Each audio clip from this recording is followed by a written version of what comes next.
I didn't think it had started yet, so I figured I better throw that in there. Thank you. No problem. Okay, let's see.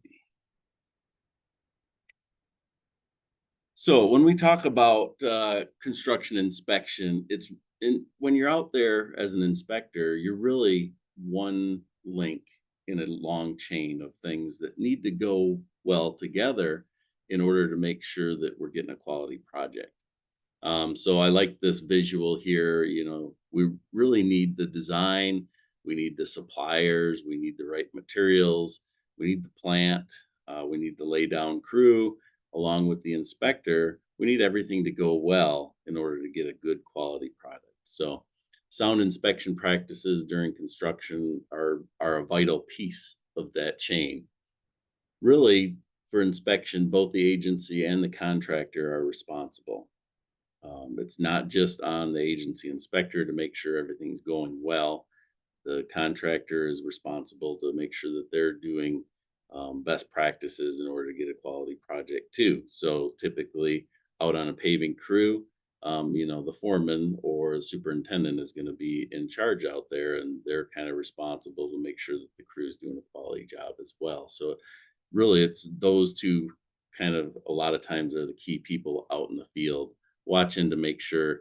So it's imperative that they have good communications together.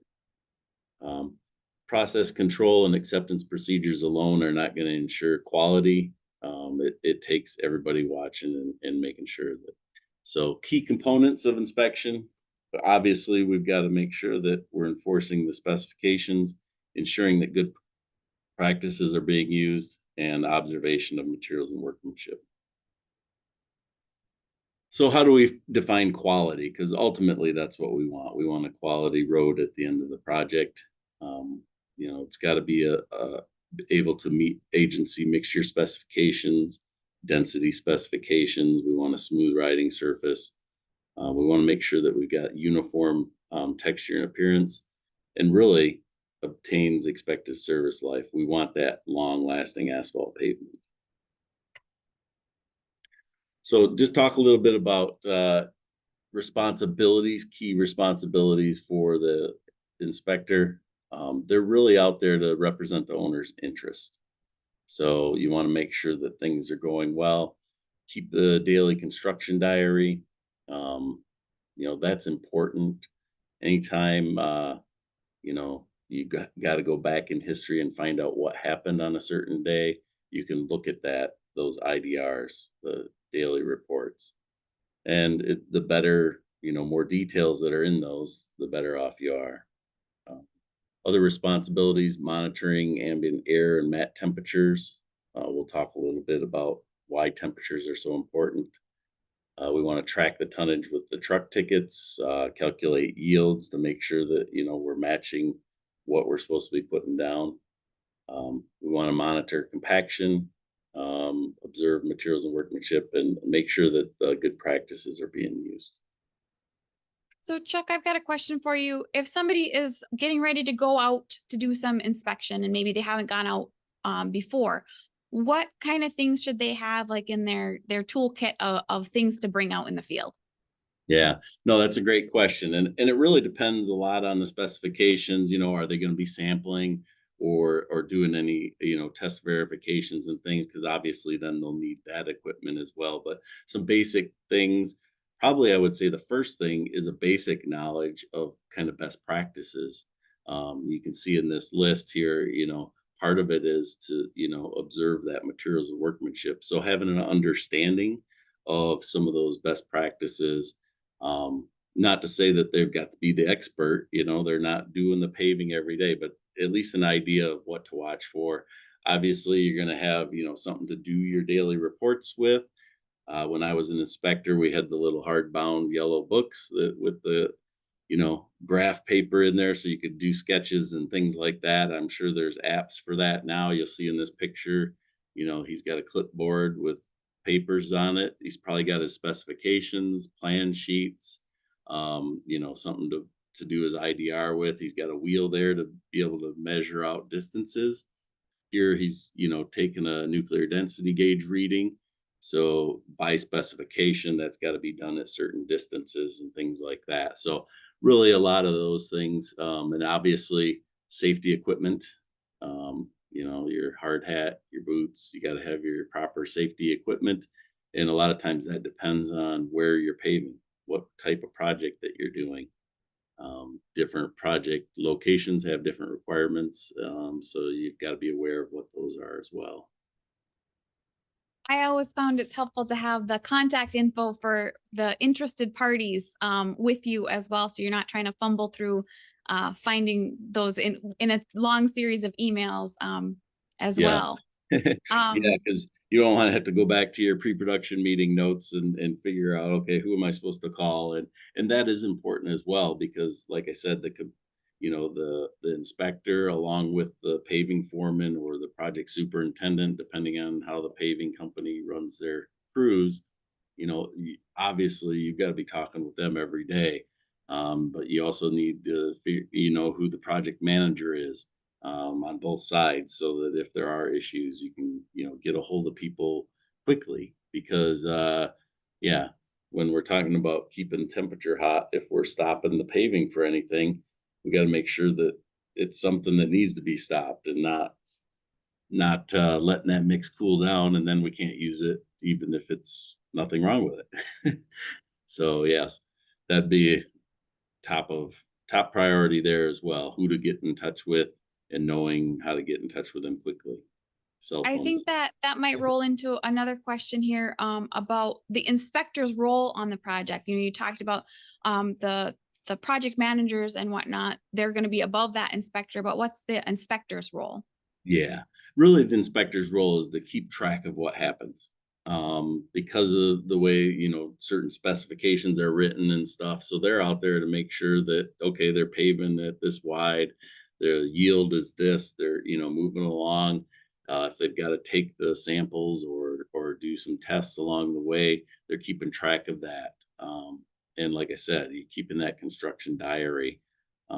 So, keeping track of everything that's happened and making sure that they're conforming with the specifications, and then they're that conduit of transferring that information up to the project managers on both sides so that everybody's in the know of, hey, we did this today, everything's going smoothly, or maybe there's an issue over here, we got to make sure that we're focusing on that as we're going so that it doesn't become a problem, things like that.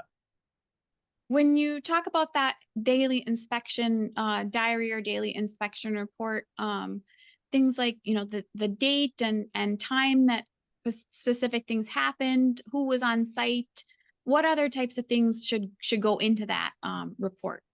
Yeah. It really pretty much everything. Weather is typically a big thing during construction. Was it overcast? Was it, threatening to rain? What was the ambient air temperatures? Especially when we're paving asphalt, temperature is so important, and we're going to get into some more of that. But just so many things can affect how that mixture cools down, and then that affects everything else that they're doing out there because they want to be able to make sure they get that density. So, but really it's just anything pertinent, any measurements, sketches are always great. The old adage, a picture's worth 1,000 words. A little sketch of certain things that might have happened or certain questionable areas or anything like that. Looking back, we look back at that a year or two later and try to figure out what happened.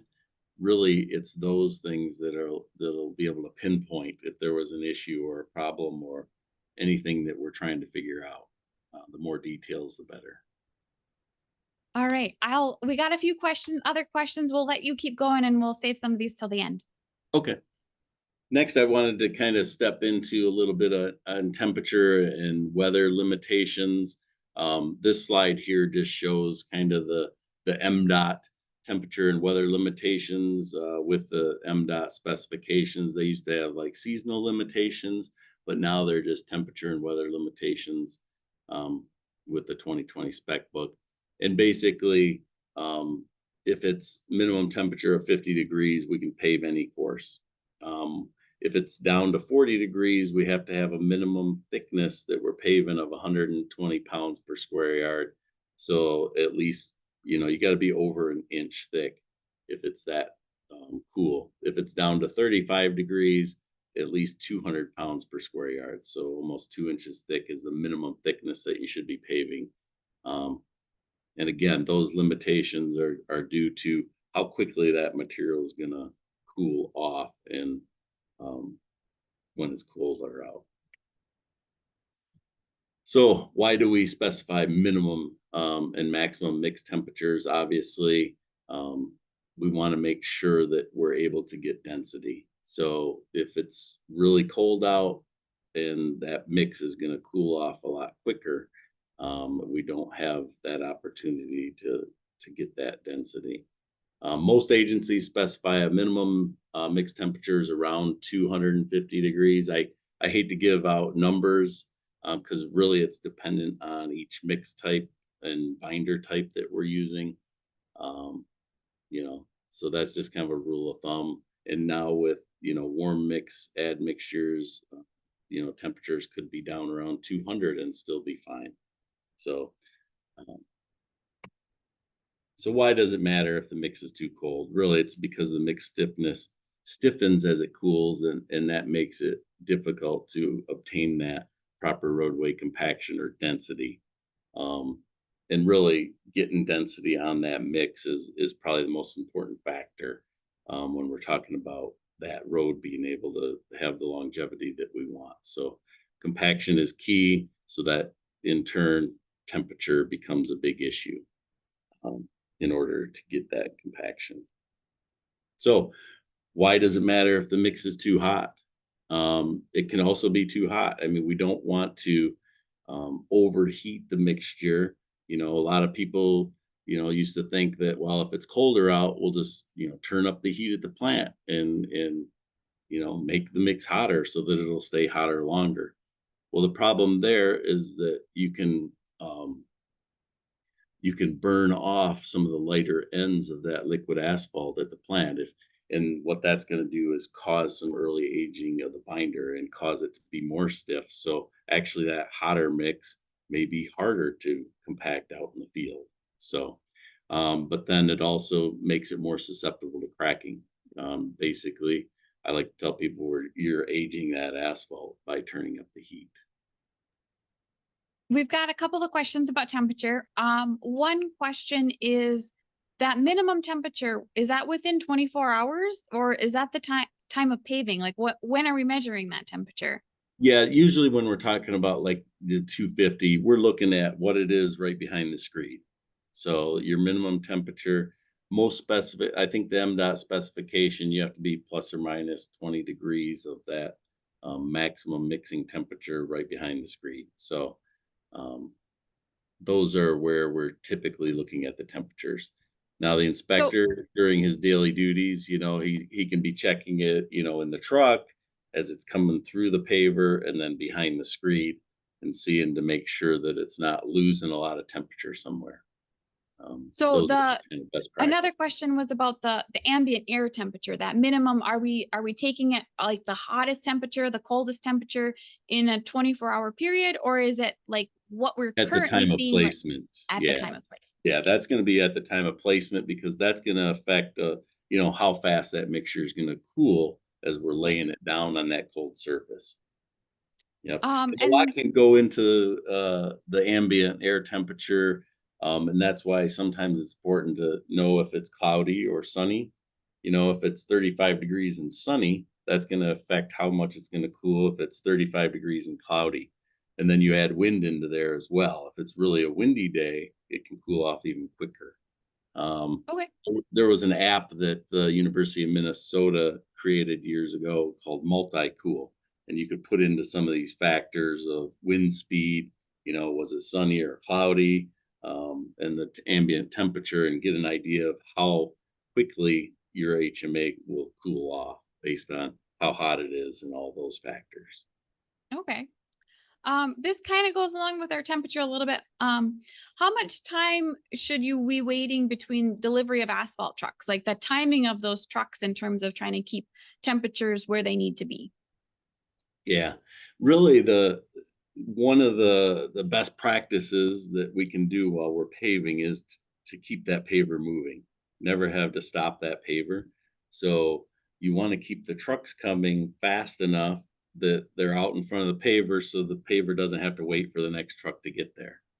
But you don't want to have 10 trucks lined up so that you've got 8 trucks up there just cooling off. So you try to time it based on where the plant is, where the job is, how fast the paver is moving, how thick you're paving. You got to, take all that stuff into account. And then, how much do we got to roll it? If we've got to roll it more, maybe we got to pave a little slower in order to be able to keep up to compact that mix properly. So there's a lot of factors that all go into that. But it's really trying to keep that whole paving train moving at a consistent speed and not stopping. Um, And in terms of, the timing of those, it's tough to give like a minimum or a maximum that's going to work because of all those factors that yeah. you just talked about. Yes. Um uh what happens on the inspector side? What do you do if a contractor places a mix and it is too cold? Should you do? Yeah, you can reject that load. So hopefully you're being able to tell if you're going to reject the load, you do it before it runs through the paver. Because once it's run through the paver, then it's on the ground. Then that incurs a lot of extra costs of having to mill it up and everything else. So hopefully, if you are rejecting because it's too cold, you're checking it in multiple places to make sure that yes, it is too cold. Let's not dump that into the paver. Excellent. All right. We'll let you go from there. I will note that my colleague Pitorla just dropped into the chat the link to Pave Cool, which is the new name for Multi-Cool, and how you can download that if you are interested. All right. Yeah. We'll let you keep going with Thanks, our Pete. next bit. Okay, so next, I'm going to talk a little bit about the importance of tack coat. So, what is it, and why is it applied? Tack coat is usually an emulsified asphalt, meaning an oil mixed with water, in order to reduce the viscosity, allowing it to be applied at lower temperatures and be sprayed through nozzles typically. Tack coat can also be a straight grade asphalt cement, hot applied. Whatever the product is, it's basically the glue that bonds layers together, layers of asphalt pavement. Asphalt pavements are typically constructed in lifts or layers. The overall structural design may call for 4 or 6 or 10 inches of asphalt. However, we typically place that in layers based on maximum lift thicknesses in order to properly densify each layer of asphalt. So that's where we get, the layered approach. This typically, we have the subsoil, and then an aggregate base, and then we have, if it's a thicker asphalt pavement, we have 3 or more levels that we're paving the asphalt base, intermediate, and then an asphalt surface layer. On some of our thinner pavements, we might just have a base and a top. So just depending on design. But the tack is the glue in between the pavement layers. Um, Obviously, the importance of tack coat is shown really over here on the right, where you've got the picture of the wheel on the pavement. Um, if all the sections are well bonded together, the micro strain throughout the pavement is one line there, so it gets constrained. If our layers are not tacked together well, then each level is, you know, responding by itself. It's not one whole thickness, and you can see the micro strains across there are really getting high at the end of each um, level there. So that can cause a lot of cracking, and really it really manifests itself as bottom up fatigue cracking, which is really hard to get rid of. It's not like when we have cracks from the top down where we can mill and resurface. You're really going to have to possibly take out that whole pavement there. So, and then typically we don't want to see tack coverage like the picture here shown in the left. We want good, uniform, even coverage of tack. So I've got some pictures here. Really, the one on the left here, good. It's uniform coverage. There's no puddles. There's no striping. Bad tack coverage on the right. Uneven coverage. There's clogged nozzles, possibly improper orientation.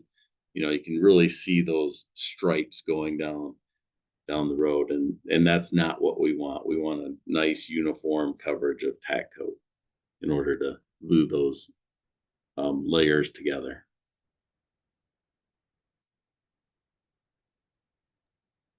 All right, we do have a question here in the chat about is tack being applied to an aggregate base or is it only between your layers of asphalt? Just between your layers of asphalt. Um, yeah, we don't apply it onto the aggregate base below. Excellent. I think we'll keep going and then we'll save the last of these till the end so we have time. Okay. Yeah. Next, I wanted to just talk another thing to look for out in the field is always segregation. Um, and really, the reason that we want to avoid segregation is once we have it, we can't undo it. So if you see it and it's created, it's not like we can roll it differently and still get density. So we want to be able to pay attention at every step from the plant to the paver to avoid segregation. And that's done. The producers do that by following best management practices of maintaining their stockpiles of aggregates, getting them into the right bins for the mix design at the plant.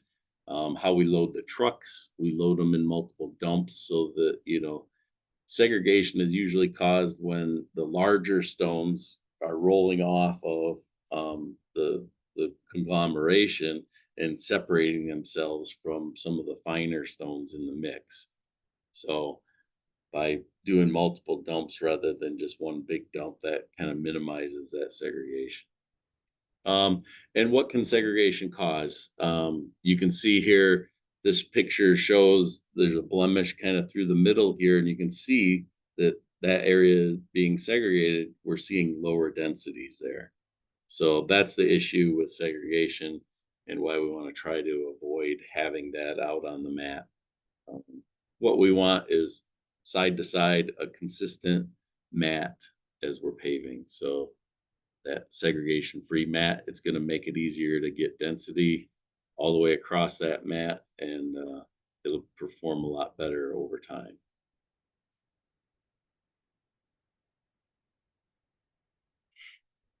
All right. I did just drop the certification of attendance survey link into the chat for those of you who would like that. If you're attending on mobile, you might not be able to click the link. I can put just the link into the chat if you need it. You can copy that into your browser. But we do have quite a few excellent questions. So let's go back to some of the tack questions. So this is a great one. Can you tack a recently placed lift if you've got dust and dirt that's kind of accumulated on that previous lift? And, like kind of the how much dirt is too much dirt question. Yeah. And that always gets tricky. I mean, obviously, you don't want to have a lot of dust and dirt and debris on there because then basically you spray the tack on and it's going to blow off or it's not going to stick. So you want to be able to broom that off quickly if if you got to pave it quickly or whatever, broom it off, tack it, and then get the paver in there and pave. Um, yeah, so you want to make sure that you're sticking the things together so that they're acting as one. That's the important. Another question about tack coat was if MDOT has like a set curing time that you need to wait when you're applying a tack coat. No, not really, because all the emulsions are a little different. So really, you want to make sure that they break. Typically, if an emulsified tack is being used, you can tell when it breaks because as they first spray it, it's like a brown milky color, and and basically the breaking of it is the water evaporating out, so it becoming sticky and it becomes black again. So that's what we consider the tack breaking, is when it becomes black and sticky like that. And the reason we want it to break is if we drive over it, if we've got to back trucks over it and things, if it hasn't broke and it's still that milky consistency, it's just going to push it all away and then maybe not coat where we need it coated. Okay.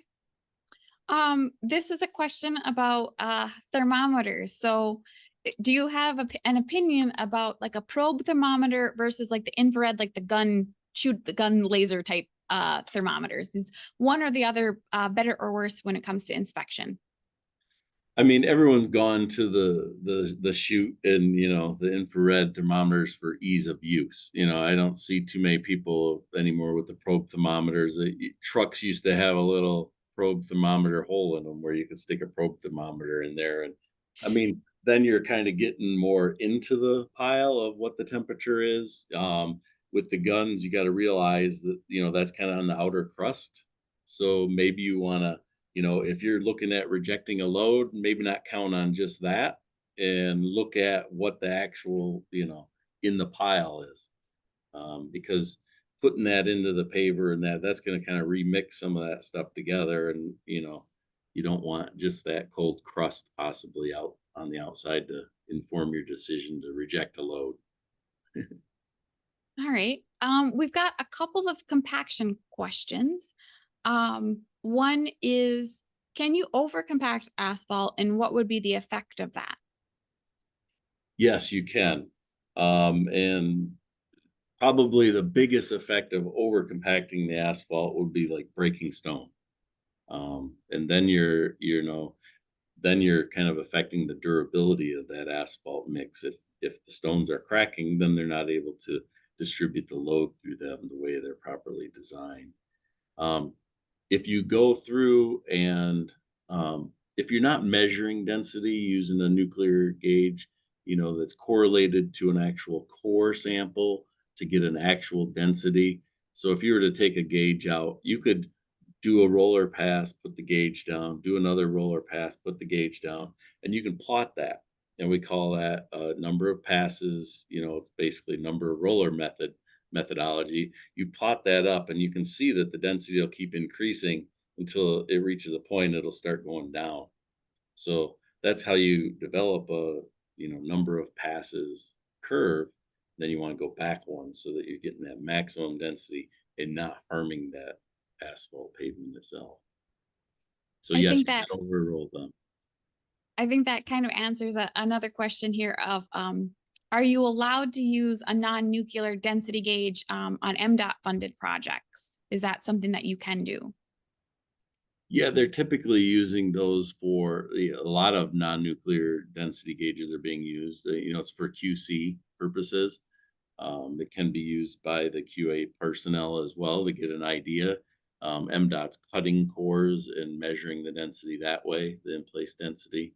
Um, we've been trying to get away from that for years or lessen the impact of coring so many holes in the pavement. But The brand new pavement that you've just done? yes, yes. And there are a lot of locals who do not allow coring on their pavements and things like that for some of those reasons that they're, concerned about having holes in the pavements and that causing issues further down the line. So it's possible that you could be allowed to use a non-nuke gauge for an MDOT project. It's going to depend on that particular project. Yeah, and the specifications. I mean, if you're on an MDOT project, I mean, it'll give you an idea of where they're at. But MDOT ultimately, if you've got the PWL specification, you're going to cut the cores for payment anyway. But a lot of our contractors use the non-nuclear gauges as a QC tool for ease, But they're obviously also cutting cores. They can take QC cores and they correlate their gauge to that way, so they know where they're at. That's all part of the quality control process. So, you know, Okay.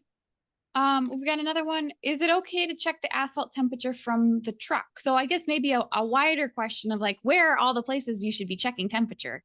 yeah, yeah. I mean, you want to check it at the plant, and they'll have a readout there at the plant. You want to check it in the truck, maybe even when it's loaded, if you ever are out there, or I'm sure the producers are checking it there. But yeah, you check it in the truck when it gets to the job, and then you check behind the paver, and then you can see like, hey, maybe you guys got too many trucks here and it's waiting too long. So by the time it's getting through the paver here, it's really cooling off. How are you going to deal with that? Are you, you know, uh, but I would check This it at multiple locations. okay. This is another one. In terms of that ticket, what kind of things should somebody be looking for on that ticket? Yeah, when you're collecting tickets, and we're getting to the point now where we're doing a little bit of experimentation into e-ticketing, so it's not maybe a physical ticket, but it'll be more of electronic. But the first thing is, what mix is it? You got the right mix that you need on this job, that's gonna be the first thing. The mix will be specified on there, and how many tons are in that load, because you're out there. One of the things you wanna do is make sure that you're checking yield, make sure that they're placing the right amount of material down there and you're doing your measurements for pay. So you want to check all that stuff. And it'll show on there, yeah, the mix type, the and the tonnage. Um, so you want to make sure that's correct for your job. Okay. That brings us into this is a question we got early on of can you explain calculating yield a little bit? And I know that's a Calculating little bit bigger, but can you talk just a little bit through the steps maybe in calculating yield? Yeah, and I haven't done this in a long time, but basically, you're figuring that asphalt typically, on average, weighs 110 pounds per square yard per inch laid. So if I'm supposed to be laying an inch and a half, I should be 165 pounds per square yard. So you're looking at your tickets, how many tons of mix that you're putting down, and then you measure out your area, and it should be in that ballpark of 165 pounds per square yard per for an inch and a half overlay. All right. This is another question that's maybe a little bit broader on the inspection side, but does asphalt inspection, does that include verifying the base and sub base before that asphalt is being placed? That would really depend on the contract. A lot of times, that's may go more on to the prime contractor if it's a prime and the asphalt paving's a sub. If the asphalt paver is, prime contractor, am I doing an inspection on just the HMA paving or am I doing an inspection on the whole job? Um, yeah, a lot of that would depend, I guess, on how it's set up. But if it's your job to, make sure that you're testing the base before they pave, then yeah, you're going to follow the specifications, do the testing, make sure that that base is ready for paving. That's a big important step because obviously you don't want to pave over something that's not prepped properly. There'd be a couple different issues with that. Longevity of the whole project, obviously, if that base isn't proper, but also it's going to be really hard to compact that asphalt that we're laying down if that base isn't properly compacted and placed. There's nothing to push against. So Yeah, and this question went on to ask about specific types of base material, and I think that's going to be specific to whatever for the that pavement project is. design, Yeah, that's going to be specific to that project, to that yes, specification, the pavement design for that. So, there might be a reason to use something that isn't standard. But if you want to know what is supposed to be going down before yes. you're out there being asked if something is okay. That's part of, yeah, being familiar with the specifications that you're being asked to look after and help enforce. Yeah, knowing the best practices and all that kind of stuff. It's just having that knowledge so that if you do run into something that maybe doesn't make sense, then you can, pull the team together and say, "Hey, this is going on. I'm seeing this happening. What should we do? Do we need to bring in more people to look at the pavement design or look at, maybe making a change in the field?" Because sometimes we don't always build everything the way it was designed. Yes.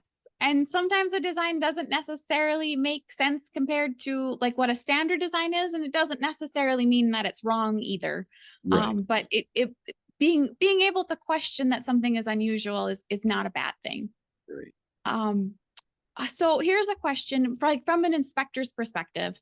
What do you do if your trucks are over a half an hour apart? They're coming kind of on a maybe a little bit slower schedule, or maybe depending on the project, maybe that is faster than what you would normally be seeing. It's a very tiny project, but yeah, what do you do? Like from an inspector's perspective, do you have a lot of control over that timing?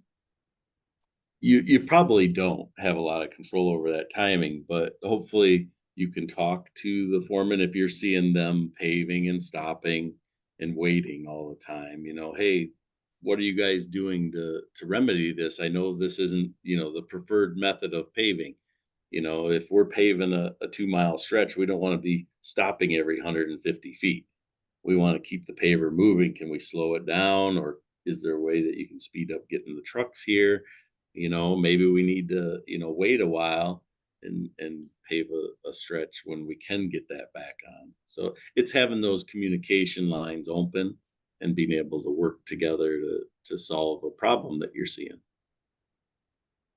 This is a great question. Does the contractor know how to put the crown on the road? You want a little bit of a crown, a little bit of an angle on all of your roads so that you're shedding that water off of roads. Is the contractor going to know how to do that? Yeah, they should. I mean, it's there's grade and slope control on the pavers and all that, so hopefully they know how to set those properly. Hopefully the design was done properly, like if we need to do a little wedging before to make sure that we've got the grade on there. Yeah, that's definitely something that they can handle. Yes, from an inspector's perspective, you should not be having to tell somebody how to do that. What do you do Now, if though there's if a you're funky grade out there or something, and maybe help checking that, hey, this isn't a normal grade and you guys have it set this way, but this one calls for it something different, then yeah, speak up, and that's all part of that working together. Yes, for sure. So what can you do if the crown grade is not correct? If you're seeing something that is not great, what can you do? Yeah, talk to them and Yeah. say, hey, let's fix this. This doesn't seem right. Have a conversation. Have a And that's conversation. that Yes, 'cause, importance drainage is of important. yes. So here's another question about tack and that dirt. So if your tack isn't sticking to the pavement, sweeping doesn't seem like it's helped. Are there other options in terms of trying to get a really good bond between lifts, or Yeah. things that might be contributing to that tack not sticking really well? Yeah. Um, what if it's just like a new, like just an asphalt surface, not a milled surface and that? Typically a broom will work good. I mean, if you have to wet it first, maybe, and broom it. Um, milled surfaces can be difficult sometimes to get all the dust out of those milled grooves. Um, One of the things that we've worked with MDOT on is putting together a specification to maybe mill the whole job and then allow traffic to run over it. That seems to clean it out the best.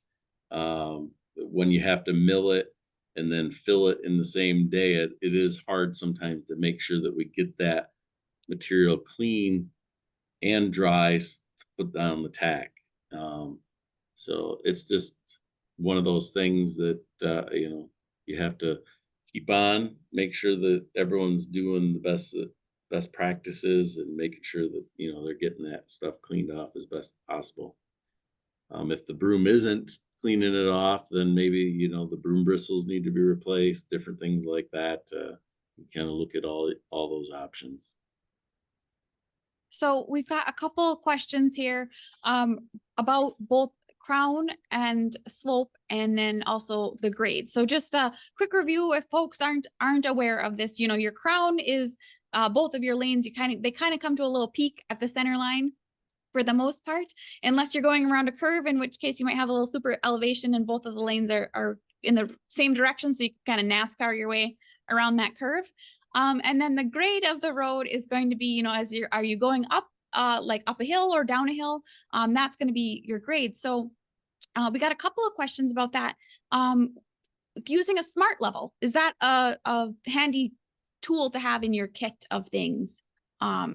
To try and be checking those elevations or those angles. Yeah, that could be a handy tool. definitely. Um, yeah, I never had one of those when I was doing I inspections. know. They had to straight up Um, measure and calculate the slope, but yeah, right. smart level, if it tells you what the slope is, that'd be great. Uh, I know they um, make tools for, apps now in yes. cars. I mean, you can ride around and see what your slope is in your car and things. There's a lot of tools out there. And so this other question kind of folds into that. Is there like a process or some steps that inspectors should take when they're checking crown, slope, grade, etc.? Like during the process, when in the process, what if they notice something that's off, etc.? Yeah, I mean, I think typically when the contractor's paving, they're checking the slope right behind the paver. They probably don't want you doing that until after it's rolled. Just to, they don't like a lot of people walking right behind the paver until after it's rolled and compacted. So, I mean, hopefully they're checking it there, and if something's off, maybe talking to you about that so that they're going to start adjusting and stuff. But then they're also checking behind the rollers too, because that can change a little bit, especially if they're paving, variable thicknesses and stuff, the way it rolls down. So you want to make sure, obviously, after they roll. And, if you're doing multiple lifts, making sure that we're getting that grade corrected in the lower lifts can help us then on the top lift be able to just place an inch and a half without, and then everything's going to roll down the same, and we should be good. Um, Excellent. So here's another question that's about some field sampling. What's the process for sampling for and extraction tests for asphalt extraction tests? Mhm. Well, it depends on your specification, but I'll speak to like an MDOT specification. You're sampling behind the paver for them, so you got to mark out those locations. You got to set down plates as before the paver goes across, and then you have a special shovel that they use, and you shovel off of those plates. There's usually three of them across the lane. You take a sample from each of the three, put it all into one bucket, and then send that off to the lab. And then they break that down from there and use part of it for the asphalt extraction to get the asphalt Excellent. content. Awes- Yes. Awesome. So I do want to mention we did drop that certificate of attendance into the chat. Chuck, can you talk just a little bit about like if somebody wants to learn more about a specific thing, how do they schedule that with you?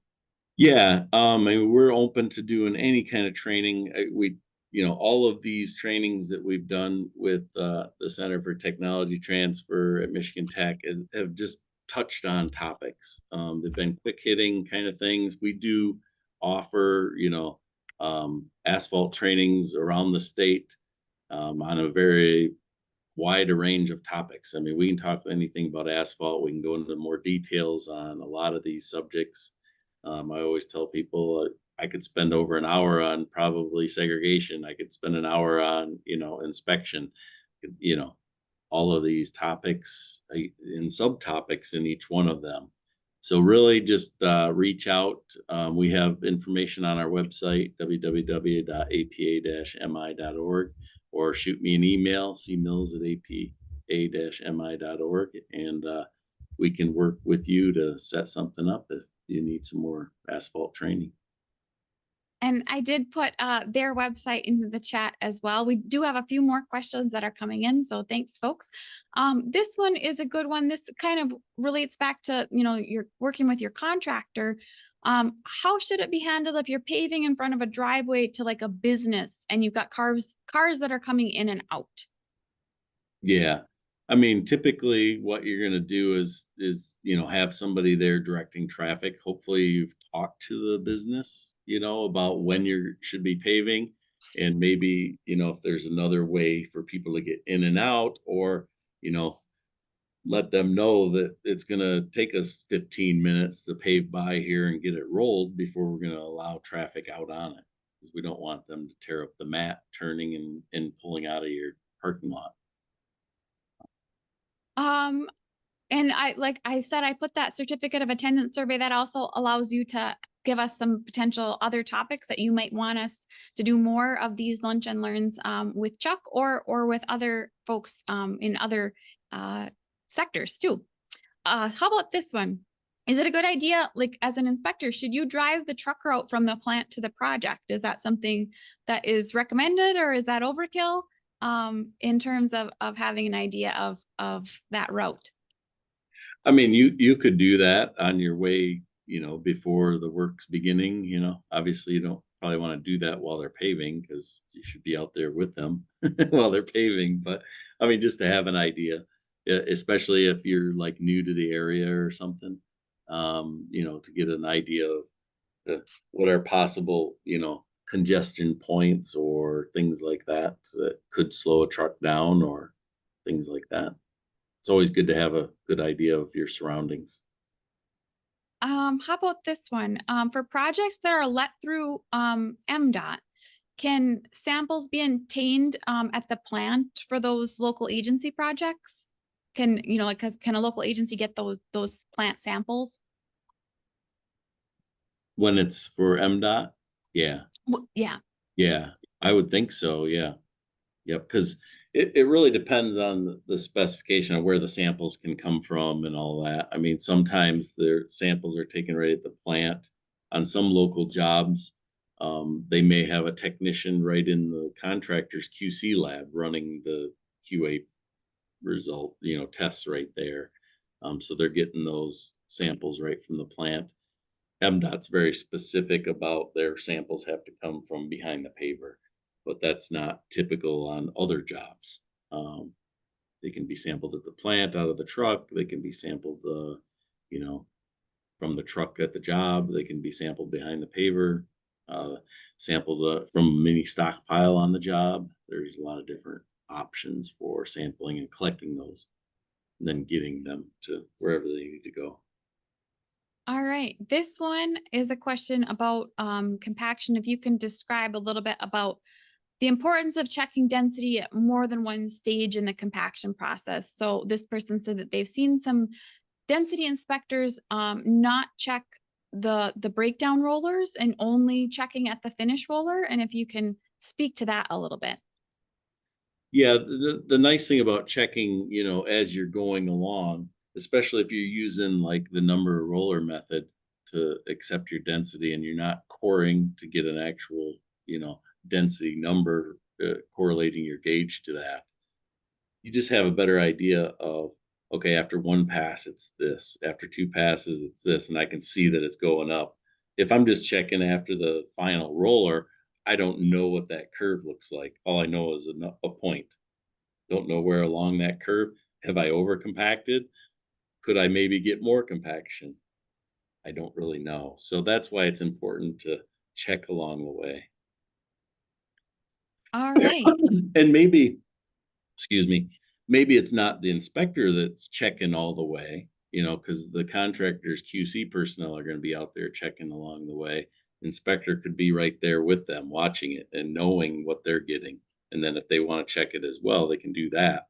But it's just having that knowledge. All right. I think that that brings us to most of our questions having been answered. I think we've got one more here. Um, they're asking about joint adhesive versus tack coat, and if that might be a better choice. Well, I joint they adhesive is a little different. I mean, that's more for like your joint, longitudinal joints, or maybe your transverse, cold joints. Tack coat is a little different. Tack coat is what we put down to glue the two layers together so that it acts as one unit in our design. serving different purposes. Yes, yes. Um, Excellent. Let's see. Another question here about segregation. Best practice for testing, pulling a sample at the plant, by a trained technician.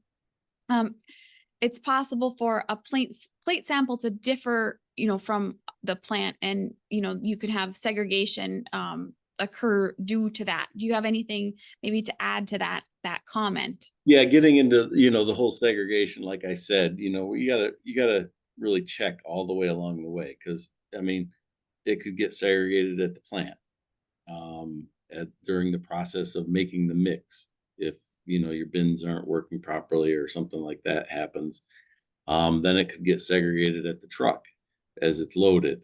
Or if it's not segregated there, by dumping it into the paver, they could segregate the mix. So yeah, there's lots of different places mix segregation can happen. To tell if, the mix that was produced at the plant, if I'm gonna to find out if it was segregated then, I'd want to take a sample at the plant. If, yeah, because once it's behind the paver, then I know that segregation was caused somewhere. Did it Somewhere along the cause at the paver? Was it caused at the truck to the paver, transition, or the plant to the truck, or at the plant? So, yeah.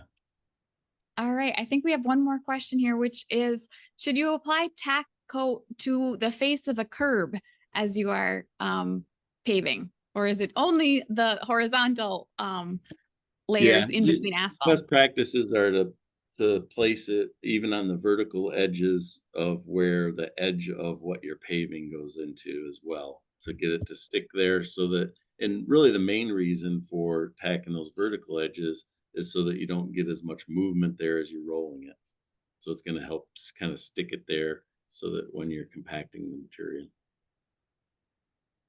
And then this one is do you have any tips for best practices when you've got to transition from asphalt to concrete?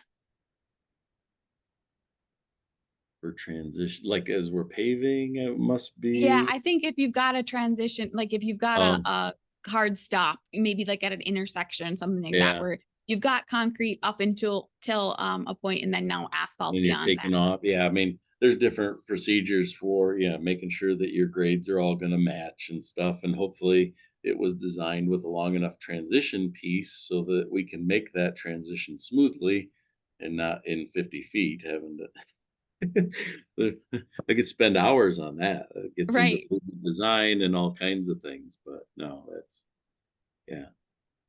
All right. Yeah, I think a lot of what Chuck has talked about today comes down to understanding what your design was supposed to be from your specifications and your plans, and your mix design, and then making sure that things are matching up to that. Yeah, it's really a team effort, like that first slide showed. It's all about everything working together. The inspector is one piece of that, the design is one piece of that, the production is one piece of that, the laydown is one piece of that, making sure that all those links are working together towards the same goal, and that goal being a quality asphalt pavement.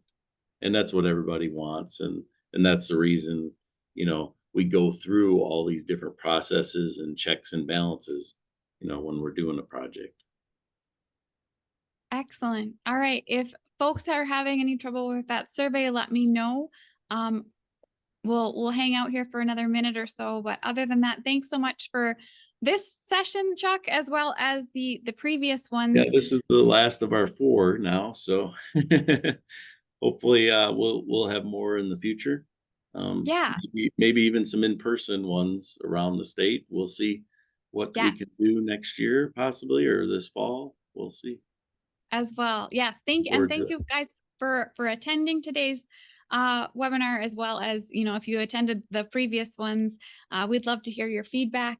The recording and the slides will be sent to you in the email as well. And thanks so much to everybody. We'll give it just a few more seconds here, and then we'll shut things down. But thank you guys so much.